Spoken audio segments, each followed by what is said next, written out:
सपने हमेशा से इंसानों के लिए एक रहस्य बने रहे हैं। प्राचीन काल से लेकर आधुनिक विज्ञान तक हर किसी ने सपनों को समझने की कोशिश की है, लेकिन अब तक कोई भी इसके असली सच तक नहीं पहुंच पाया है। सपनों को लेकर हर धर्म, संस्कृति और सभ्यता में अलग-अलग मान्यताएं और कहानियां मिलती हैं। ऐसा कहा जाता है कि जब इंसान सोता है तो उसका शरीर तो आराम करता है, लेकिन उसकी आत्मा यानी सबकॉन्शियस माइंड सक्रिय हो जाता है। और इसी सक्रिय अवस्था में आत्मा या दिमाग अलग अलग रूपों में संदेश भेजता है। यही संदेश हमारे सामने सपनों के रूप में आते हैं। कई बार सपने हमें भविष्य की झलक दिखाते हैं, तो कभी वे हमारे अतीत से जुड़ी यादों को जगा देते हैं। कभी सपने हमें अपने दिवंगत प्रियजनों से मिलवाते हैं, तो कभी किसी डरावने अनुभव से हिला देते हैं। इसीलिए सपनों को हमेशा रहस्यमयी और गूढ़ माना गया है। हिंदू धर्म में सपनों का जिक्र कई धार्मिक ग्रंथों और पुराणों में मिलता है। माना जाता है कि सपनों के माध्यम से देवता, पितर और ब्रह्मांड हमें संकेत देते हैं। स्वप्न शास्त्र में सपनों का बड़ा महत्व बताया गया है। जैसे अगर किसी को सपना आता है कि वह जल में डूब रहा है, तो इसे किसी बड़ी परेशानी का संकेत माना जाता है। अगर कोई सपना में मंदिर, देवी देवता या रोशनी देखता है, तो यह शुभ संकेत माना जाता है और इसके आने वाले समय में सुख समृद्धि मिलने की संभावना होती है। इसी तरह मृतक परिजनों को सपना में देखना यह दर्शाता है कि वे आत्माएं अपने प्रियजनों से मिलने आई हैं या कोई संदेश देना चाहती हैं। इसीलिए हिंदू संस्कृति में सपनों को अक्सर रूहानी अनुभव के रूप में समझा गया है। इस्लाम में भी सपनों का बड़ा महत्व है। यहाँ सपनों को 3 श्रेणियों में बांटा गया है। एक वह जो अल्लाह की तरफ से आते हैं और जिनमें इंसान को कोई शुभ संदेश मिलता है, इन्हें रूहानी सपने कहा जाता है। दूसरी श्रेणी है शैतानी सपने, जो इंसान को डराने, कमज़ोर करने और गुमराह करने के लिए आते हैं। और तीसरी श्रेणी है इंसान के अपने ख्यालात और दिमाग के बोझ से बने सपने, जिन्हें ज़्यादा महत्व नहीं दिया जाता। पैगंबर हज़रत मोहम्मद ने भी सपनों का जिक्र किया है और बताया है कि अच्छे सपनों को दूसरों से साझा करना चाहिए, जबकि बुरे सपनों को किसी को नहीं बताना चाहिए। इस्लामिक मान्यता के अनुसार अगर कोई अपने दिवंगत प्रियजन को सपने में देखता है, तो इसका मतलब है कि वह आत्मा अभी भी उससे जुड़ी हुई है और दुआ या इसाले सवाब की ज़रूरत है। ईसाई धर्म में भी सपनों का जिक्र बाइबल में कई जगहों पर मिलता है। माना जाता है कि भगवान कभी कभी अपने अनुयायियों को सपनों के माध्यम से मार्गदर्शन करते हैं।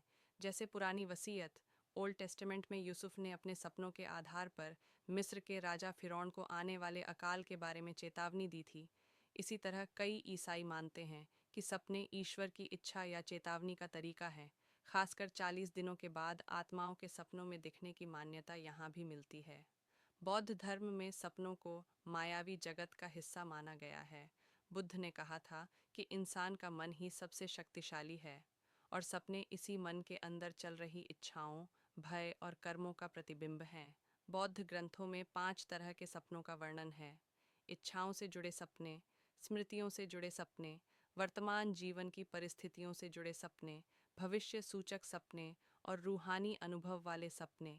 खासकर भविष्य सूचक और रूहानी सपनों को बौद्ध भिक्षु ध्यान और साधना के जरिए गहराई से समझने की कोशिश करते हैं। अगर हम वैज्ञानिक दृष्टिकोण से देखें तो आधुनिक विज्ञान सपनों को दिमाग के कामकाज से जोड़ता है। वैज्ञानिकों के अनुसार जब इंसान सोता है तो उसका दिमाग पूरी तरह बंद नहीं होता, बल्कि नींद के दौरान REM स्लीप यानी रैपिड आई मूवमेंट नाम की अवस्था आती है। इस समय दिमाग बहुत सक्रिय होता है, न्यूरॉन्स तेज़ी से काम करते हैं और इसी दौरान दिमाग दिन भर की जानकारी, भावनाएं और यादें प्रोसेस करता है। इस प्रक्रिया में दिमाग कभी कभी ऐसे चित्र और घटनाएं बनाता है जिन्हें हम सपनों के रूप में देखते हैं। वैज्ञानिक कहते हैं कि सपने हमारी दबाई हुई इच्छाओं, डरों और अधूरे कामों का नतीजा होते हैं। उदाहरण के लिए अगर कोई व्यक्ति लगातार चिंता करता है कि उसका काम समय पर पूरा नहीं होगा, तो उसे सपने में बार बार परीक्षा, ऑफिस या तनाव से जुड़े दृश्य दिख सकते हैं। वहीं अगर कोई इंसान गहरे शोक में है और किसी प्रियजन को खो चुका है, तो अक्सर वह व्यक्ति अपने उस प्रियजन को सपने में देख सकता है, जो वास्तव में उसके दिमाग का दुख को प्रोसेस करने का तरीका होता है। हालांकि लाखों लोगों ने यह भी बताया है कि उन्होंने सपनों में ऐसे दृश्य देखे जो बाद में सच हुए। इसे विज्ञान अब तक पूरी तरह से नहीं समझ पाया है। इसी कारण सपनों को अब भी रहस्यमयी माना जाता है। मनोवैज्ञानिक दृष्टिकोण से सपनों का सीधा संबंध इंसान की भावनाओं और मानसिक स्थिति से है। जैसे सिगमंड फ्रायड और कार्ल युंग जैसे प्रसिद्ध मनोवैज्ञानिकों ने सपनों पर गहन अध्ययन किया है। फ्रायड ने कहा था कि सपने हमारी दबाई हुई इच्छाओं और अवचेतन मन की खिड़की हैं, जबकि युंग का मानना था कि सपनों के प्रतीक सिंबल्स होते हैं और हर प्रतीक का अपना एक अर्थ होता है। जैसे सांप का सपना देखना परिवर्तन और डर दोनों का संकेत हो सकता है। उड़ने का सपना देखना आज़ादी की चाह को दर्शा सकता है, जबकि पानी देखने का सपना भावनाओं का प्रतीक हो सकता है। दिलचस्प बात यह है कि दुनिया के अलग अलग हिस्सों में लोग लगभग समान तरह के सपनों का अनुभव करते हैं। जैसे गिरने का सपना, पीछा किए जाने का सपना, उड़ने का सपना या अचानक कहीं फंस जाने का सपना। इसे मनोविज्ञान सामूहिक अवचेतन कलेक्टिव अनकॉन्शियस कहता है, यानी पूरी मानवता का एक साझा सबकॉन्शियस है जो सपनों में झलकता है।